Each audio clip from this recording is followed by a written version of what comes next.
Yeah, it's very tough to understand the book. You've been Buddhism for many years, right? Before you joined my class. Yes, first started learning about it in eighth grade. So I would have, Okay, how about this? Let's start from here. Let's go and uh, let's do from this first. Then we start our discussion. Namo Fundamental Teacher Shakyamuni Buddha. Namo Fundamental Teacher Shakyamuni Buddha. Namo Fundamental Teacher Shakyamuni Buddha. The unsurpassed, deep, profound, subtle, wonderful Dharma in 100,000 million eons is difficult to encounter. Now that I have come to receive and hold it within my sight and hearing, I vow to fathom the thus come one's true and actual meaning. So the Buddhism since you eighth grade, right? Mm-hmm. Hmm. And so many years up to before my start my class, right? Maybe 2019. Mm-hmm. That is September 2019. That is your first class is in the mid of September, maybe. Yeah. Mm-hmm. So before that, what do you understand a little bit or more about Mahayana teaching in general? Yes. So when I met you and then started with your classes, it was a return back towards a focus and sincerity on practice. The part that had been like the key part that was missing for me was involvement with a sangha. So I had that in the past, and then I stepped away from involvement with the Buddhist sangha, and then that kind of opened up a whole bunch of other stuff. So I went around like learning about other things too, always keeping the Buddhist teachings in mind and like weighing the other things I was learning, comparing them to the Buddhist teachings, always feeling like the Buddhist teachings were the yardstick to measure other things by. And but just still being compelled by these other experiences and just like kind of exploring, but eventually felt the real dire need to return to them, and to recommit. So I do think I understood, a small degree of the Mahayana. My first exposure was to Zen, Mm. and then the first temple that I went to was a Vietnamese temple where groups of them would practice the Bodhisattva precepts, and I could understand the reasoning for doing that. And Pure Land was really big there too. So they taught me about the Pure Land teachings. I went out to Talmage, to the But city of do they 10,000. speak English during that time? Yeah, Oh, yeah. that's good. That's really good. Went out to the city of 10,000 Buddhas, and my mom bought me a bunch of sutras while we were Okay. out there. And so Mm-mm. I learned those sutras, especially Huineng's Okay, then. Dual Yeah. Platform Sutra was really The influential six for me. patriarch, Mhm. Yeah, the six patriarchs. And I read the Lotus Sutra around that time. But Mm. definitely my appreciation has deepened. Before, it was hard for me to really have a sense of knowing about the power of bodhisattvas and some of these more fantastic phenomena that are described in the sutras. Mm. Um, yeah, it seems like it's just cool how the picture continually unfolds and deepens and enriches, and the understanding, everything like starts fitting together more and more with time. Mm. Sometimes I said so much teaching to different level, and I have not much because I rarely ask for the feedback. You know what I mean? So that's why sometimes I don't know if the teaching I provide it really give them the profound impact. I'm not sure. but suddenly only the one that they realized it and they told me, and that at that time oh, okay, it really have a pro impact on you. Maybe they also impact on others as well. So I'm not too sure, yeah, that's why I am. And so before, right? Before and after, right now, up to now, Mhm. before you meet me and right now. So Mm. what kind of impact is that after? Okay. So, I mean, obviously a deepening understanding, and I the reminders, the regular reminder is really helpful because Mm, the understanding and the knowing of these things doesn't erase the recurrent arising of just, ignorance and desire. Like that's still there. But in how to deal with it, like there's less stress. And once I notice that I'm in that place, it's easier to apply these different teachings to let go of that suffering. Because really I can see that, like, how I'm maintaining it, like distinguishing the processes of, we talk about the five universal interactives, for mm, instance. And the I think the potential of the teachings is huge. And so as an individual, it's like, well, how resolute am I in following them? And so if there's, I think the potential to have a tremendous impact isn't so much about like whether the way you're teaching it is effective or not. I think the way you're teaching is effective, but it's like the individual. Am I fully committed to it? Or am I, a little lazy about it? So I really appreciate the context of being able to repeatedly be reminded of it mm. and try to, like, the teachings becoming more and more natural over time. Um, Did you see the consciousness only subject? Not in the way that you laid it out. I mean, some of the concepts of self-delusion, Mm, familiar with that, but not with the same degree of mechanics. And the explanation of alaya consciousness, well, I'm familiar with the Buddha nature. mm, And so it's like a greater resolution picture of all of those things, more elaboration and a deeper understanding, and uh, greater ability to apply them. Because I think it was really different of when I was first really sincere in learning. I was young. I wasn't married. I didn't have a job. I was just going to school. And it's different being older, having a wife, having a child, having financial things. There's just a lot more opportunity to drift. mm, And I really see the necessity of the Sangha. Before, there was a point where I thought I could kind of like get by without it, where, hey, I couldn't, there's a point where I couldn't drive, so I'd have to depend on someone else for a ride. mm. And people wouldn't give me rides, like my mom wouldn't give me a ride or my brother wouldn't give me a ride. So it like the desire to be with the Sangha ended up creating a stress. Mm, So I just, and also the time to drive there and drive back, well, I could be meditating or I could be reciting a sutra. Um, but then it ended up leading to some sort of drift in my understanding and application of the teachings. And I just gradually became more and more rigid mm, and didn't seek out any mm, help in the Sangha.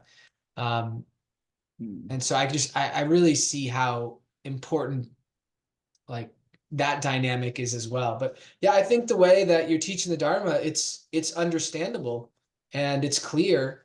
Um, it's, it helps with insight and with changing behaviors. I still have, I still definitely make mistakes and find No, myself me caught up in too. Me delusion. too. Um, Normal. We still are human. We are not the holy one. Yeah, not yet. So it's okay. Mistake is allowable, but we try to be minimize of those things. But the thing I'm trying to say it, do you see the model of the consciousness only? It when you use that model, and doesn't matter what kind of Mahayana teaching or Mahayana Sutra, you can use that model and you can apply it smoothly without obstacle. Now you see that? I I mean, I still have some difficulty applying it when I'm in the midst of some sort of upset. Like I can apply it to a certain extent, but it's like what I still find really essential is the shifting into neutral, like letting go of trying to do anything. No, Like, I'm not talking about that. I'm oh, talking okay. about the principle, the teaching of the Mahayana teaching Mm-hmm. in the Mahayana Sutra. Mm-hmm. And when we usually what the monk do is they will based on the background they have, right? They will demonstrate and expound the Mahayana teaching based on their background, right?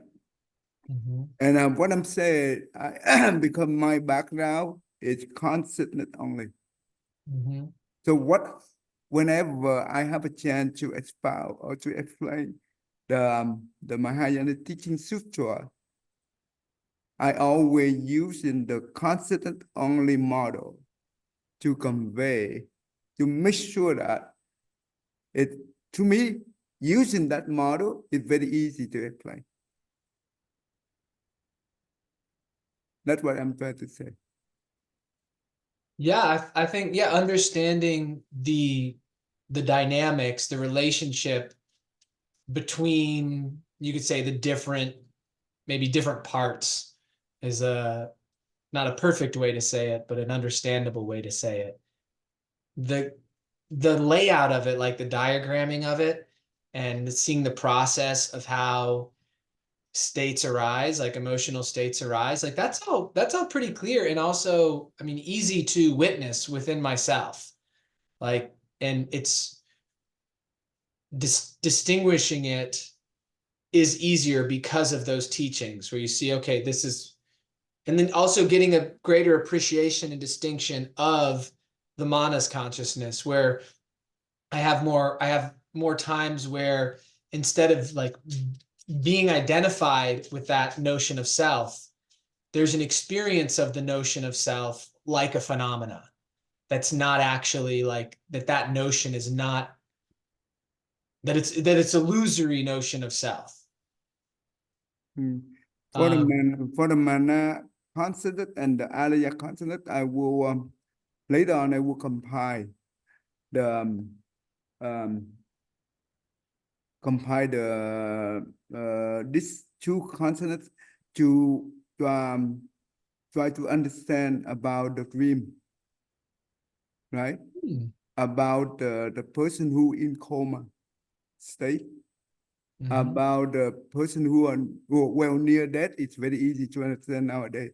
But in the coma state, sometimes you see a person in the coma state for 10 years, even more, but they suddenly they wake up. How do we explain that in the medical view? Medical view cannot explain that. But in the consciousness only, with the mana and the alaya consciousness, we can be able to explain in a certain degree without problem. That's why the mana consciousness and the alaya consciousness by itself, if we understand these two clearly, and we can be able to what do you want? What we do is be able to transform the efficient into non-efficient. No, affliction into non-affliction. It's very important. From suffering to less suffering to no suffering. This kind of constant teaching in the Mahayana way is beyond the Theravada consciousness only. Consciousness only in the Theravada way cannot be able to have this kind of level. Because they only have 6 consciousness. They do not believe the mana and the alaya. And that's why it's very tough for them to understand the science way. Because the science nowadays advanced more than that, right?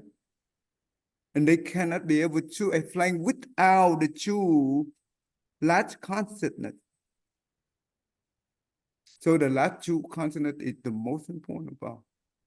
And that's why we be able to use this model to explain the Mahayana Sutra without problem.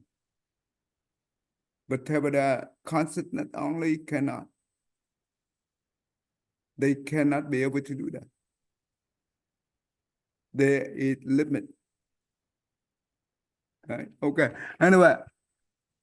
All right. Let's go back to our study. We spent too much time on this, so I just want to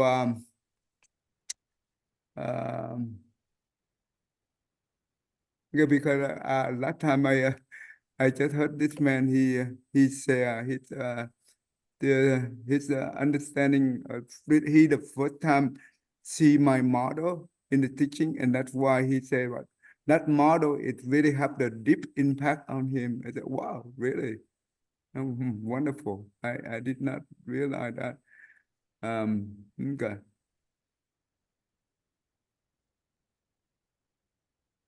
I think okay. Now I highlight here, so we are here. Okay, now we go ahead and continue on. Depending on which direction karma leads them. Okay, you want to review this guy a little bit, right? Let's go back to here. This Okay. one where you remember the difference between the Asura and the Deva. Yes, it's What the difference between the two? they share about the same level of blessings, but devas have more power, and the asuras are also wrapped up in like getting pleasure from fighting. So they're always trying to fight and take over the devas, whereas the devas aren't really interested in fighting, but they are, they're able to defend their So when they both, realm. when the Deva and the Asura, when they both in the human realm, what kind of practice they do? Oh, so devas in the human realm, they'd follow the 10 precepts, because that's how a human can be The reborn. 10, they call it 10 good deeds. Yeah, the 10 good deeds. And then asuras also follow some of those 10 good deeds, but they're likely involved in killing. I mean, like warring, or females would be involved in jealousy and gossiping, and would be highly ambitious and contentious, and men would just be aggressive and tend towards like working in like in the military probably, or maybe as a police officer, something where they could exercise violence against other people. So the Asura is they always have the mind of competition, right? They always have the mind of fighting. In the human world, we do have good and bad Asura, right? So good Asura, you know what did that look like? Maybe soldier who's defending their country, Right, that's right. or a police Military. officer that is, or maybe even like a basketball player. Yeah. Okay. And the bad one is, you know who? Oh yeah, I mean like terrorists. The thief, the terrorist, all those Yeah. things, right? Mhm. Yeah, that But if they involved in killing so much, they don't go to the Asura, I go to hell. Mm. Okay, so mm, all right, let's go. Where are we? Even like, what about in the setting of killing people who are doing evil? Well, just like the military, right? Hmm. Yeah, that means they are the good Asura, right? And they will well, they will be born at Asura in the good way that later on they can become the Buddhist Dharma protector. And the one they will have a lot of power, but they still have the mind of fighting. Then that means that will cost them a lot of trouble in later on. But if they have the righteous mindset, that will help them. Okay? If they have the mindset of righteousness, and that will help them. Yeah, even though they are sutra, but they don't fight. They don't have the mind of competition, but they still doing good. Yeah, it's at a different level. Perhaps a bodhisattva like Vajrapani would would it be reasonable to think like Vajrapani probably spent some past lives as an asura just because of how like Oh, how can you say one more intense? time? Say one more time. I'll put it into chat. Yeah. Put it to the chat. I want to see to make sure that we on the same page.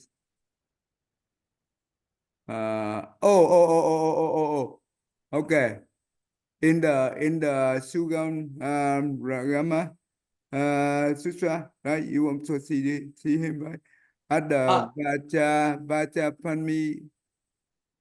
Let me see. Mostly I'm familiar with Vajrapani from Tibetan depictions, where Vajrapani looks incredibly scary and like he's ready to like I think Vajrapani is meant to scare away demons that would like it's a is a Dharma protector. Actually, in the temple, and also that it also we have that's called a Bodhisattva appear very scared, but that is just the transformation body of the Bodhisattva. Mhm. It doesn't mean that he not compassion, but he very compassion in that form, right? Yes, So yes. okay, okay, That's a pretty calm image there. uh, okay, yeah. In the Buddhist temple, we do have yeah. Okay, let's see. Okay, Let me let me go here.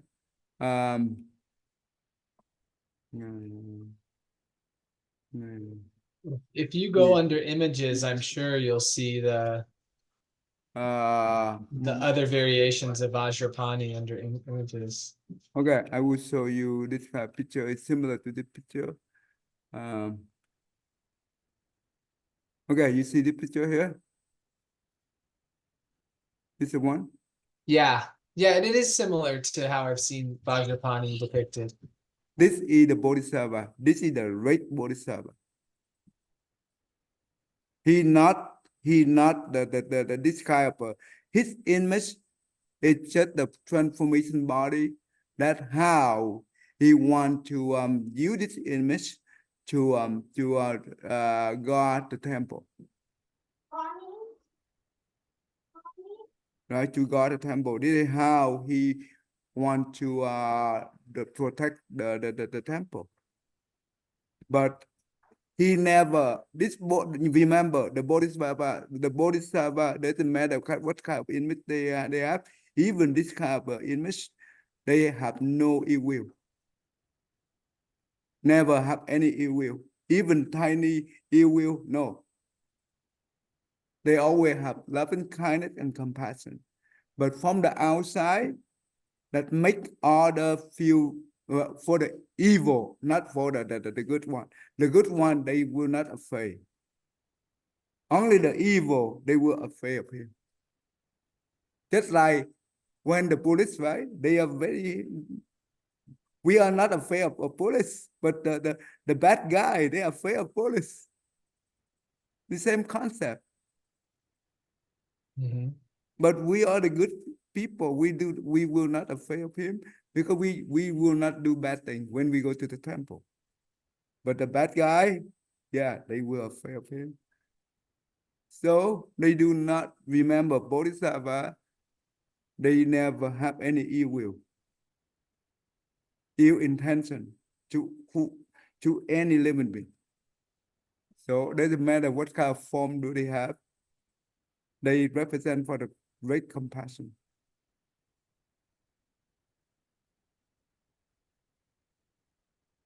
That is the big difference between Buddhism and other religion.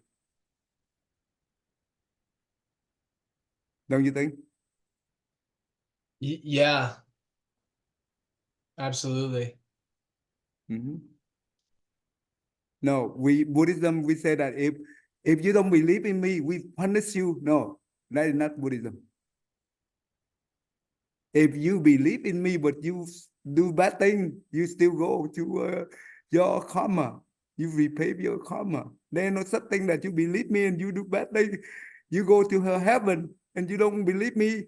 Even though you're good, you go to hell. There is no such thing in Buddhism like that. Mm-hmm. So this is the big difference between Buddhism and non-Buddhism religion.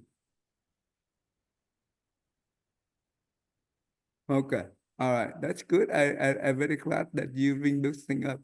Even though in the Asura king, right, among Asura king, they also Bodhisattva. Because you know why Bodhisattva appear in those realms? You know why? To help the asuras, That's I would think. correct. They because they have maybe that Bodhisattva have a lot of affinity with those realms. That's why he want to save the one who have affinity with him in the past. And that's why he willing, just like Buddha, if you read a lot of sutra, especially for repentance, right? Repentance, the sutra of repentance, the Mm-hmm. Buddha said that Bodhisattva always appear in different, in the hell realm, in the hungry ghost realm, in the hungry ghost realm, in the animal realm. Why?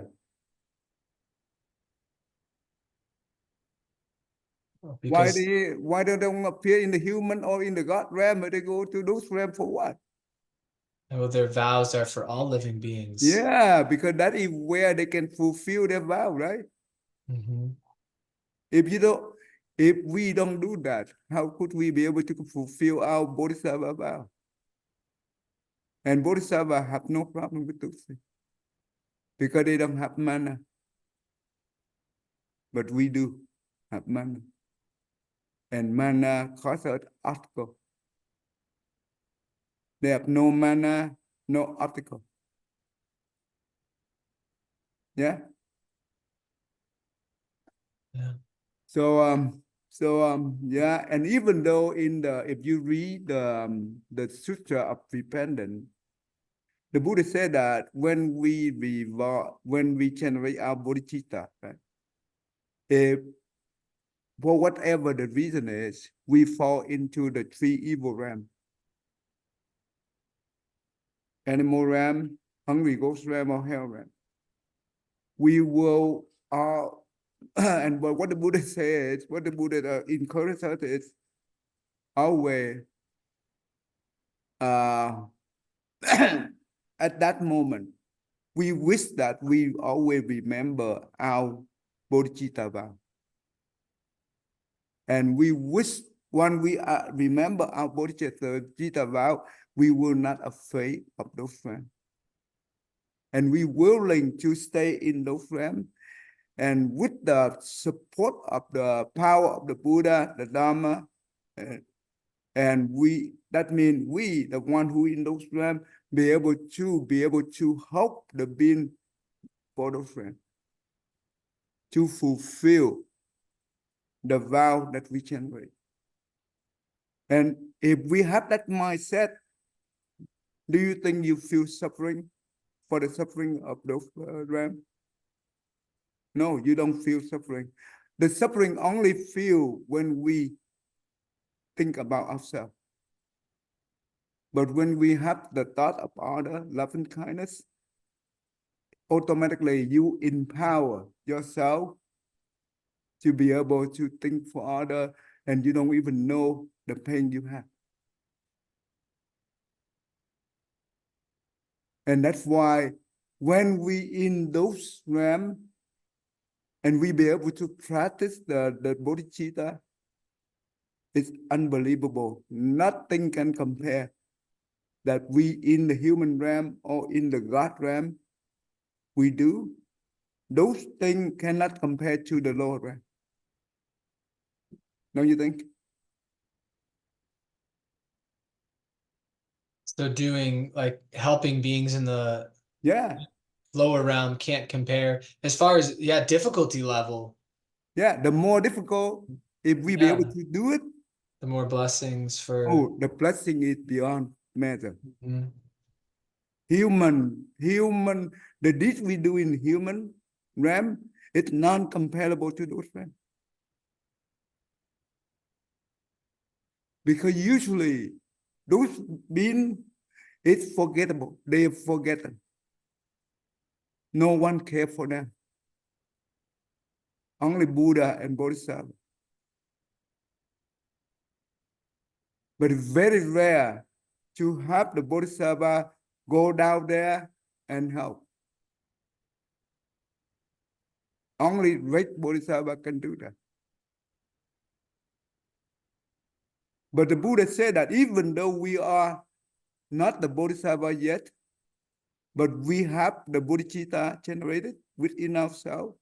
When we fall down to that realm, the only thing we want to make sure that we still remember our bodhicitta vow.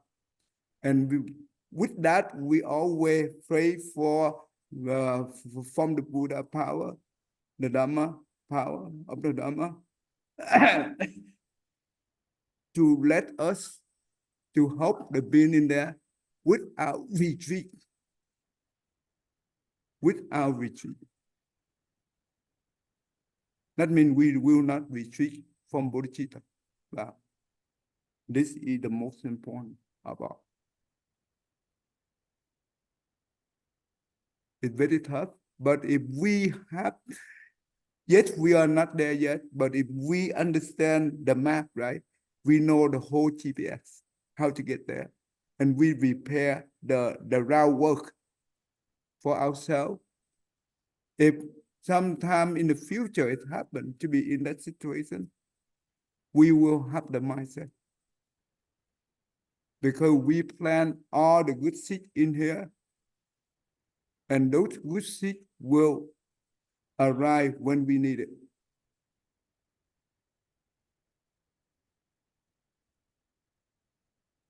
That's why I always told myself, when we walk on the Bodhisattva path, we are not by ourselves. We walk with Buddha and Bodhisattva. And with all the holy monk, the saintly one, that always with us. So we are not by ourselves. Buddha and Bodhisattva never let the good one, the one have a good mindset, to be abandoned. Because it's rare to have those who have been in that situation be able to have this mindset. It's unbelievable. It's very rare. Extremely rare.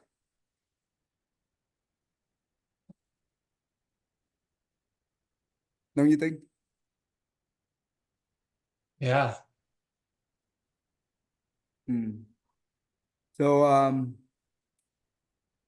always have a strong mind even though we still have a lot of affliction, but with the great understanding and great faith into the Triple Gem and also the Mahayana teaching, I think it, those things, whatever we have, the affliction we have, gradually we can purify them. Okay, that's good. That's good. Go ahead and read it, stuff. Okay. Depending on which direction karma leads them, they will follow that path. Therefore, practitioners must avoid fighting and arguing with others. Don't be eager to win or like to argue. You should not have a violent and fierce personality. Then we can escape the Asura path. Keep reading.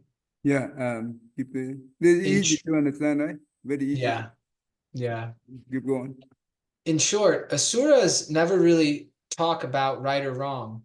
No matter who they are with, they often get angry. To be clear, among the 9 Dharma realms of sentient beings, Asura is present in the 5 unenlightened Dharma realms. Among animals, birds, and animals also have Asura. Crocodiles are a type of Asura in water. Okay, stop right here. Do you understand the 9 ram, right? The 9, we have 10 Dhamma ram, right? Yes, so sometimes it's divided between the desire realm and the form realm, but in this setting, they're talking about the realm of like the hells, the hungry ghosts, the animals, humans, asuras, devas, and then is it like Buddhas, bodhisattvas, and The Pasika Buddha, Cheka Buddha and Arhat? yeah, Arhat. Yeah, that is the 4 holy one, right? The first Mhm. 4 holy one. We call that enlightened one. The 6 one below is called the unenlightened one. Right, that we are. Okay, go ahead. Horses also have asuras. If this kind of horse is in a herd of horses, they cause a lot of trouble. So they are called herd-breaking horses. Cows also have that asura nature. This cow is the Atula nature. As Asura nature, sorry, oh, Atula. asura nature, okay. As for dogs, they are indeed the asuras. So you understand this thing? Easy. Yes, yeah, any of these animals can show, pretty much crocodiles always show the trait. But these other animals can show the trait of wanting to be competitive and engaging in fighting. But if let's say we're talking about a horse, not all the horse is Asura, Mm-hmm. right? The Right. good horse, they are not, they don't want to fight, right? So Right. they are not Asura. Mm-hmm. Only the one who is troublemaker. Okay, good. That's good. All right, go ahead. Asuras are divided into 4 levels. Those in the heaven realm are like heaven beings. Those in the human realm resemble humans. Those in the demon realm are like demons. Those in the animal realm are like animals. Because they do not have a certain type and place of origin, they are all in the other paths. So in the sutras, some parts of the sutras only state the 5 paths, but not the 6 paths. You understand this? Yes, because they don't have their own realm really. They can exist in these other realms, That's right. the human, animal, devas, demons. Um, so yeah, that makes sense. So you see in the Deva Ram, right? God Ram, they do Mhm. also have the Asura. That means they always want to fight with the Saka. Mm-hmm. They want to overthrow the Saka kingdom. Yeah, but they're never able to. Uh, well, actually, one time they about to take over, and that was Saka is afraid. And what Taka do is he came to the Buddha and asked Buddha for help, and Buddha gave him the piece of Buddha wrote, right? And use that, and he stripped a small piece and give to each deva to put on the waistband, just like the waistband, right? And you know what? When Asura come, oh my goodness, they become, that means this deva become very powerful. And Asura never be able to win them. And therefore, well, because the good deva, they are most likely they are the Buddhists, right? And they are also the Dharma protector. But Asura, they also now the Dharma protector as well. So that's what we call the 8 different class of Dharma protector. They are the one of them. So keep going. Asuras in the heaven realm, the desire heaven planes, also have 7 jeweled palaces, and their clothes naturally appear like those of gods. But due to anger, they have 3 things that are inferior to humans, so they are lower than humans. Even though this species eats delicious dishes like other heaven beings, the last bite naturally turns to mud. Oh, you see that? That's interesting. The last bite, it goes bad, huh? In the heavenly world, it rains flowers or jewels. In the human world, it rains water. In the Asura world, it rains weapons, knives, and sticks. You see that? Dang, gotta stay inside on those days. Humans have a calm mind, so it is easy to practice according to the Tathagata's Dharma. Asuras have a more agitated mind than others, so it is difficult to practice the path of liberation.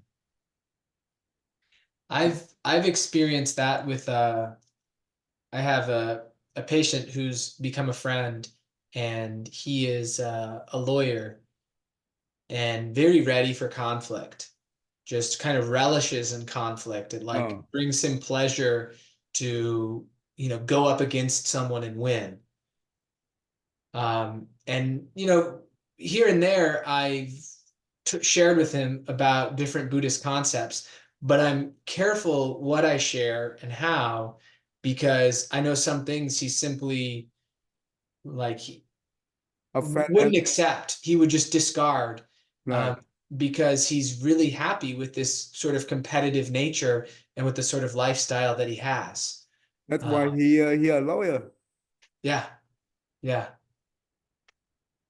That is his nature, right? yeah. Yeah, that's right. But you have to say, but say that little by little, not too much. With this type of people, you have to be very careful. Yeah, just say with them little by little, and don't touch on the womb, right? Yeah. Hmm. Okay, to be careful. All right, go ahead.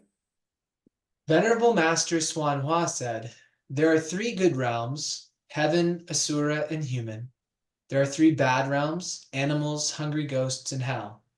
Whatever karma you create, you have to bear the consequences of it.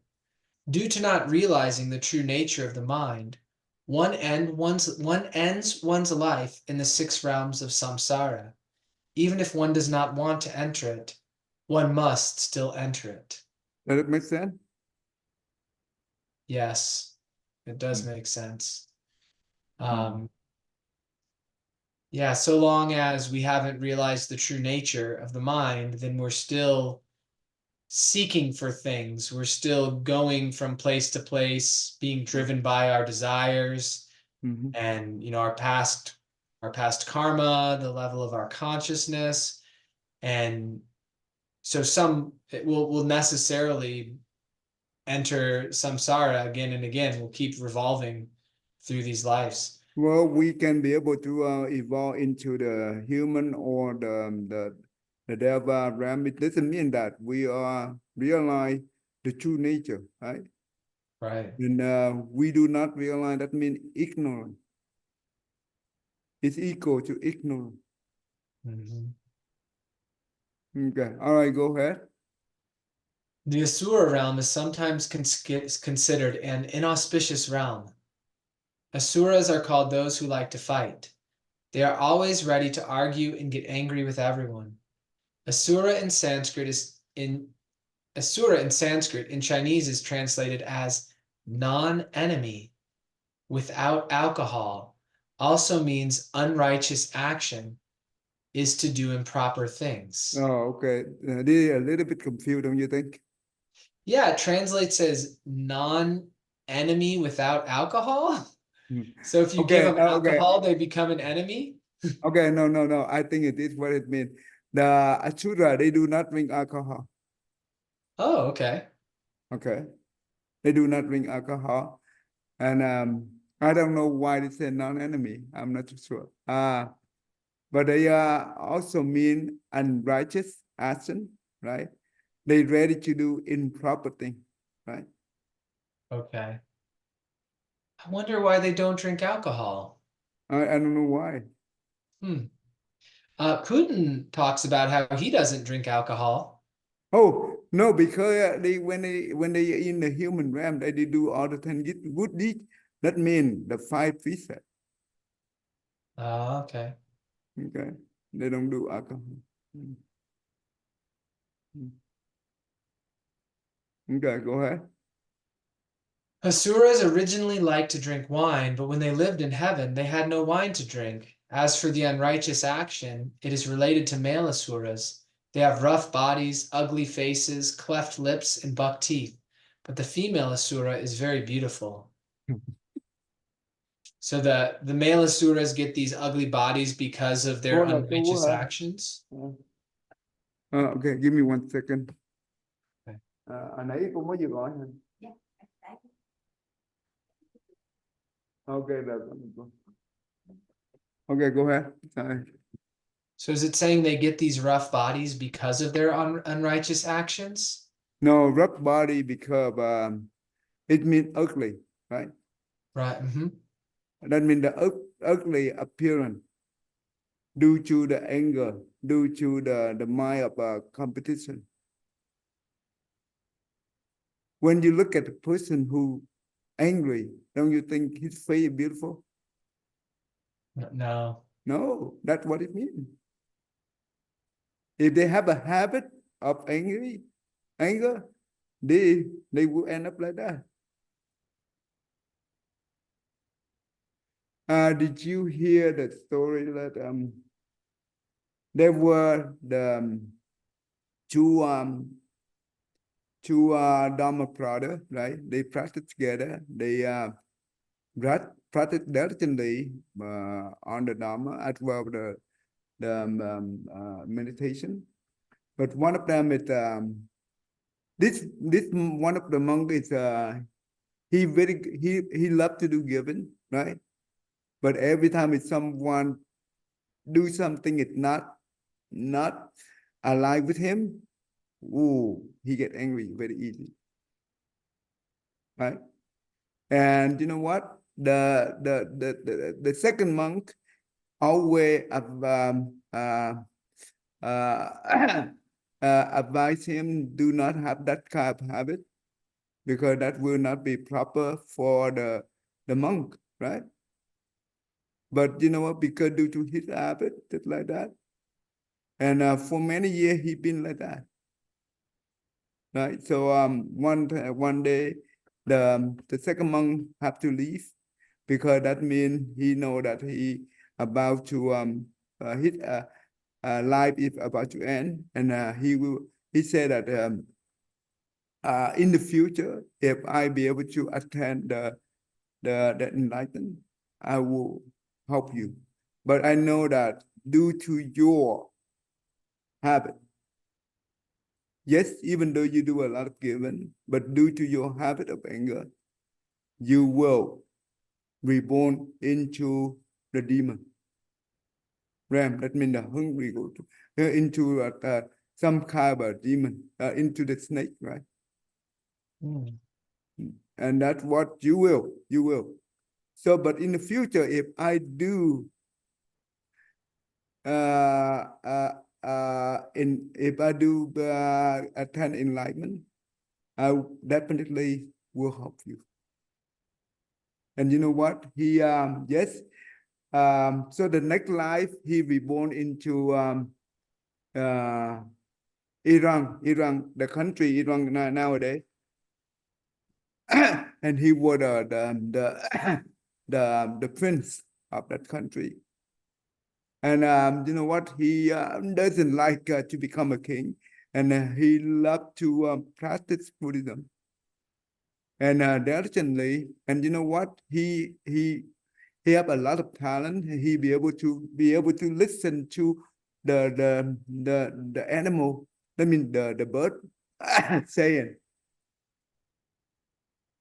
Okay, one day he and with his friend, right? They are walking somewhere, but they are monk, right? So and there was some bird is fly over on top of them, and they chatting with each other. And you know what he said to his friend? He said, "Oh, later will some people will bring food to us." Yes, later, Mhm. some people offer their food. And after that, sometime he about to finish with his second life.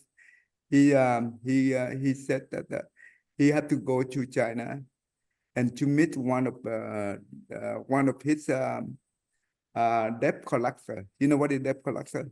Mhm. Okay. Someone that you have some karma with from a past life, and Yeah, he will they're repay. He will repay that debt collector. Uh-huh. And he went there, and when he come to the town, right, there was some fighting, and there were this is the one of the young man. He holding the weapon, and he fight with the group. And when he run down, and he hit to him, right, and and this man become very angry when he first saw him. And you know what? Before this man hit him, he said to this man, "I come far away to get here to repay the debt I owe you in the past." Okay. So after he said that, this man become even angrier and using the weapon he holding in his hand and whip him on his head, and he died instantly. Okay. And after he died, on the third life, right, he also reborn into I think it's Iran country, and he was also the prince, I think. And later on, he grew up, and he also practiced diligently to the Buddhism. And you know what? He came to China, and he met the same man, and this man is now old. And when he came to see this man, right? And this man, when he met him, there is no resentment between the two. I hope you follow that story. Yeah. yes. Okay. And you know what? He told the old man now, because he old, he's young, right? The monk is young than the old man. He said that my past life, I was here, and you remember the one that you hit on that man's head? And before you hit him, he said that I was here to pay for the debt that I owe you in the past. Did you remember that? Yes, I was that person. And now I come here to see you. And you know what? After that, this man become his devote into Buddhism and follow him and become his Buddhist follower, right? And before he leave, he said that I had to go to that area there were a big lake, right? And in that big lake, there were one of the spirit god. Well, we don't call it god, but spirit demon were there, and he was my friend in the past. I will come there and to help him. Okay, and he left that and he went to that lake, and you know what? All the merchant, whoever want to cross that lake, right, have to do some offering, donate offering.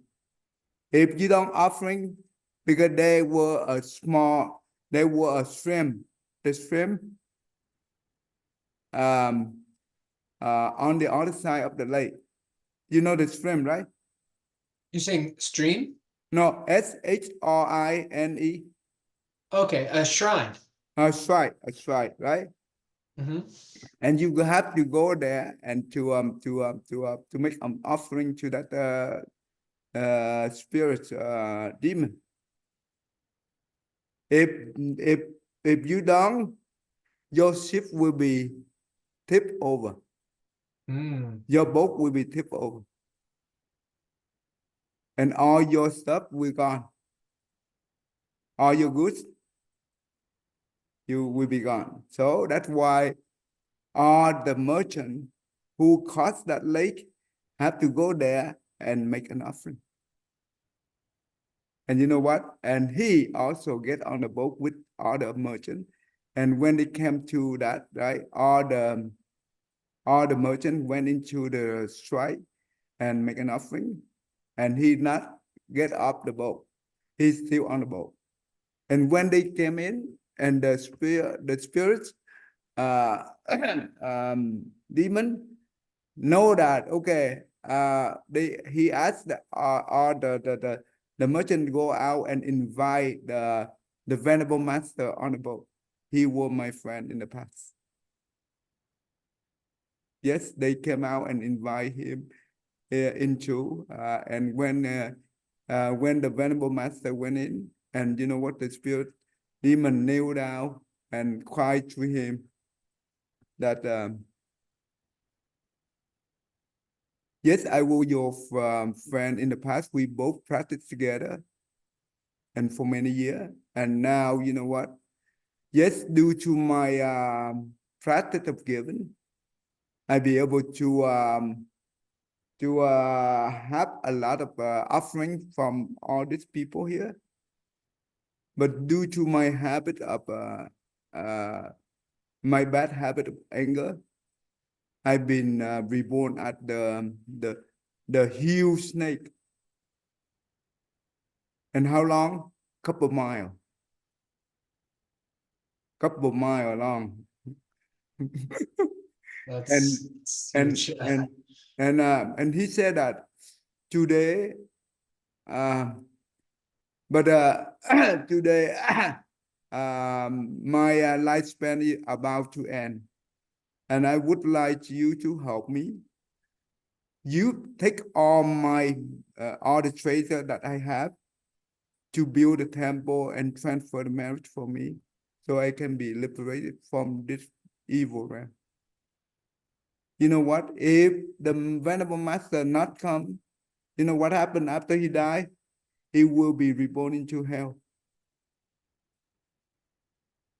Because he caused so many people suffering. Even though he expect others to offer him. If no, he will turn other people into disaster. And the Venerable Master said, yeah, I will. Yeah, the reason I'm here to help you. And and the Venerable Master recite the mantra and sutra and pray for him. And the Venerable Master said that you can appear in your original form. And he said that no, I couldn't.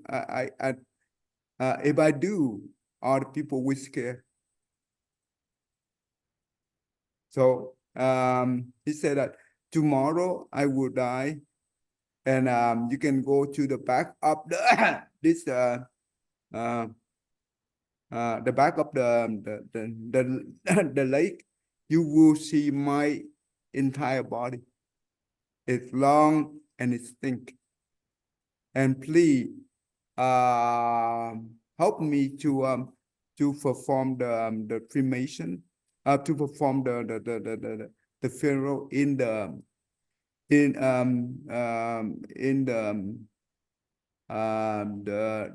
monk format, not in the ordinary people person. Do you understand? Yeah, Yes. because he was a monk actually in the past. Yes. Um, so the next day he went out and he saw that um, uh, it's a huge snake, right? It died, and he performed the funeral service for that. And you know what? After that, when the monk and when the venerable master and all the merchant back on the way back, they saw on the sky there were the god appear on the sky and bow to the venerable master to express the gratitude. You see how powerful is it? And it's very scary if we practice and we still have those kind of habits. It's very scary. And especially, you know what? If we don't learn, okay, this is what I saw. This is what I understand. If we do not understand the consonant only, the manner consonant, especially those things, it's very tough for us to practice to transform it, to practice loving kindness and compassion. Don't you think? Because if you don't see the root, and Yeah. especially the fourth cell, right? You remember the four type of cell? Yes. Yeah, it's self-delusion, self-pride, self-love, self-view. And also we learn about the bodhicitta, right? We understand the bodhicitta way. And with the Mahayana teaching, we be able to, well, not easily, but it's doable to transform it without problem. We don't have to eradicate it. In the Mahayana teaching, there is no such thing as to to um to um to oppose or to remove or to get rid of this thing. No, we just transform. We don't use the term of get rid of. We use the term of transformation. Okay, transform it. Don't you think? Because you Yes. transform your mind, then you transform everything. Yes. That's why the Mahayana teaching is very important for this thing, and especially like the Maha Param Nirvana and the Adornment Flower Sutra is very powerful to help us to do this.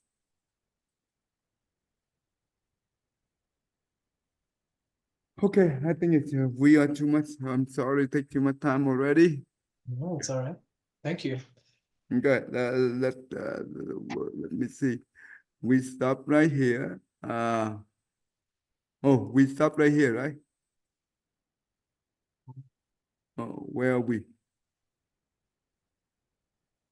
Where are we? Okay, we done this thing, right? Okay, Yep. And that was it. Yeah. okay, we okay right here. Okay, all right. Let's do it. Okay, all right. Go ahead.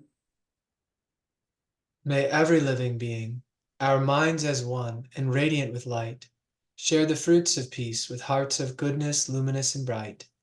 If people hear and see how hands and hearts can find in giving unity, may their minds awake to great compassion, wisdom, and to joy. May kindness find reward. May all who sorrow leave their grief and pain. May this boundless light break the darkness of their endless night. Because our hearts are one, This world of pain turns into paradise. May all become compassionate and wise. May all become compassionate and wise. Okay, thank you. Thank you, Tai. Mm. I'll see you tomorrow. Yep. Mm.